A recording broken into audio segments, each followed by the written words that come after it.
This is the kind of 20th century view. Autism is a rare and severe neurodevelopmental disorder, usually associated with intellectual disability and delayed language development, and categorically distinct from normal development and from other disorders. So, I think one of the myths that idea is founded on is that autism is rare. Yeah? So certainly, when people did the first epidemiological studies on autism, when Lotta went out into a county called Middlesex, which is the sort of county that London is in, and attempted to find all the cases of this intriguing new condition that this Baltimore-based psychiatrist Kanner had identified, Lotta and colleagues came back with his estimate that this was a vanishingly rare condition, that there were maybe 3-4 cases per 10,000 kids. Yeah? And that's represented here. And generally, that consensus held for quite a while, right into the 90s, where epidemiologists would go out, they'd try and estimate the prevalence of autism, and they'd come back with this answer that this was a rare condition that affected just a handful of young people per 10,000 and was generally a sort of severe and rare disorder. And then suddenly something changes in the 90s. And Gilly Baird, a paediatrician, again doing work in the sort of orbit of London, comes back and says, no, hang on a minute, we're not talking 10 per 10,000, we're talking 60 per 10,000. Bertram almost immediately trumps that and says, no, actually it's 65 per 10,000. So Baird hits back in 2006 and says, no, hang on a minute, we're talking 116 cases per 10,000. And now we see these estimates coming out of the CDC, which is sort of saying we're pushing really about 1.5%, 150 per 10,000. Now, we could probably spend the next 2 days talking about this slide and what it all means. And, you know, are we in an epidemic for autism? I think almost certainly not. Are we in an epidemic of discovery for autism? Almost certainly. But nevertheless, as it's conceptualized and diagnosed today, autism is not a rare condition. Myth number 2, most people with autism have a learning disability. Well, actually, again, by current contemporary diagnostic practices, we find at least half of those who meet diagnostic criteria, and actually more like sort of 70%, have an IQ in the normal range, have an IQ above 70, and have sort of fluent language. And certainly in the UK and in America, 70% of autistic kids are in mainstream school. This idea of the autistic child as somebody who hasn't developed speech by the age of 5, who has an IQ of 50, who treats people like objects, is not really, in my opinion, generalizable in any helpful way to all autistic people. And I think that's a stereotype I would come across right when I started in 2000. You know, you'd meet the odd person who'd been refused a referral for an assessment because he could talk, you know, or something like that. I think that's become much, much less common now, and I think the message has got out there that lots of people, autistic people, in fact the majority, have IQs in a normal range. It's kind of interesting. I find this a very interesting study to link this point to the point I made on the last slide about rising prevalence.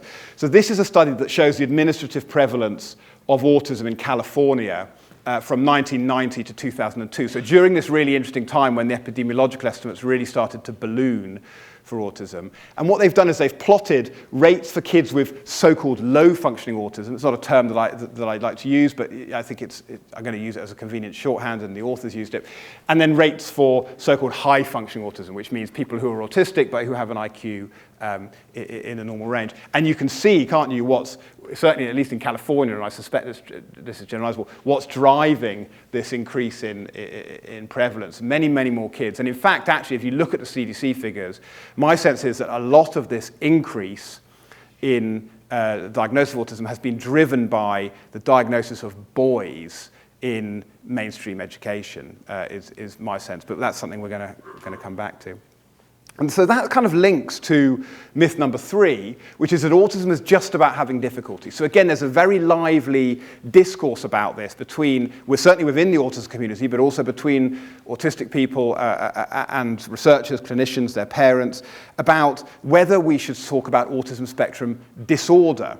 And it's a term that I try and avoid, not because I'm trying to deny the fact that autistic people do experience difficulties in their daily life that stem from their neurodevelopment, but because I think the use of the word disorder is unhelpful in presupposing that this is fundamentally a kind of disordered state of mental being. And actually, I think it's much more helpful to think about autism as a type of neurodiversity that can bring with it difficulties, especially in a world where most people aren't autistic, but also brings with it strengths. And these are just some examples from the literature of studies where autistic people have been found to perform in a way that's superior to non-autistic people.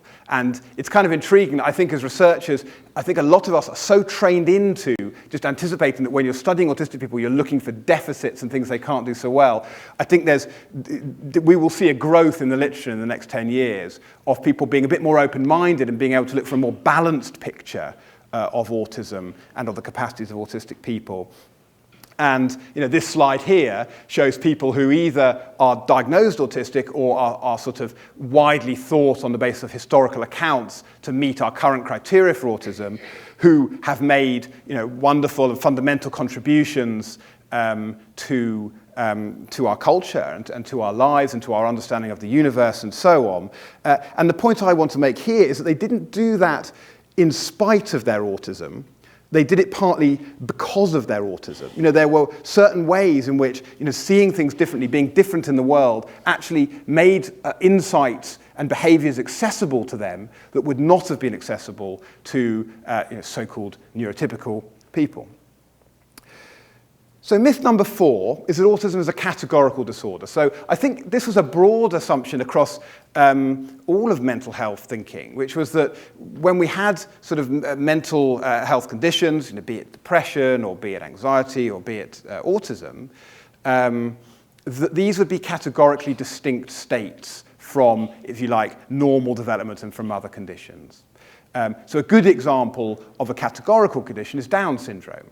That really is a qualitatively different developmental state from non-Down syndrome. We're not all on a Down syndrome spectrum somewhere. It's something that you have or you don't have. The evidence is accumulating that autism doesn't fit that picture, that really this is a dimensional condition. It represents the extreme, or at least in the majority of cases, represents the extreme of a trait dimension that extends right through the general population. And there is no evidence for a natural cut point between autism and just having high autistic traits. So an analogy here might be high blood pressure. We've all got a blood pressure number somewhere, but once you get to a certain point, there's been a kind of conventional decision taken that you are worthy of clinical attention. You need a label that then leads to sort of treatment and intervention. I see autism as a dimensional condition representing the extreme of a trait dimension with no natural cut point in nature between autism and non-autism. So I've tried to challenge these elements of the 20th century view that are written in red, and to arrive at this new consensus, which is that this is a relatively common neurodevelopmental condition, usually associated with normal range IQ. I don't wish to minimize the importance of understanding the needs of people who have an intellectual disability and autism, but I still think that it's usually associated with normal range IQ, that represents a form of natural human variation, bringing both challenges and strengths. Yeah? So that's the kind of position I'm coming at this from, that's kind of how I understand autism.